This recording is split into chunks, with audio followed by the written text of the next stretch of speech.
बघा मंडळी, आता कर्जमाफीचा आला विषय. तर बघा, कर्जमाफी म्हटलं तर आपले फडणवीस साहेब म्हणत होते की जून महिन्यामध्ये कर्जमाफी करू, काहीतरी जून महिन्याच म्हणाला, जून महिन्याच होता, तर कर्जमाफी करू म्हणाले. पण आता वेगवेगळ्या अटी त्या कर्जावर आलेल्या आहे. बघा, सुरुवातीला जेव्हा बच्चू कडू दादांनी आंदोलन केलं होतं तेव्हा या अटी कुठे गेल्या होत्या? तेव्हा काही म्हणाले नाही की अटी ठेवा, हे ठेवा, असं करा, तसं करा. तर बाकी शेतकऱ्यांनी काय करायचं? जे सरसकट कर्ज भरत आहे त्यांना काहीच नाही, फक्त 50,000 रुपये अनुदान.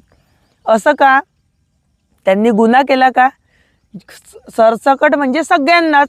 ज्याच्या घरी 4 व्हीलर आहे त्यांना कर्ज नाही, ज्याच्या घरी भरपूर प्रॉपर्टी आहे त्यांना कर्ज नाही, ज्या शेतकऱ्याकडे सगळं काही आहे त्यांना कर्ज नाही, कर्जमाफी नाही. हे असं ह्या कोणत्या अटी झाल्या सांगा बरं? तेव्हा कुठे गेल्या होत्या या सगळ्या अटी? हे चुकीचं आहे शासनाचं एकदम. कर्ज म्हटलं तर सरसकट माफ व्हायला हवं.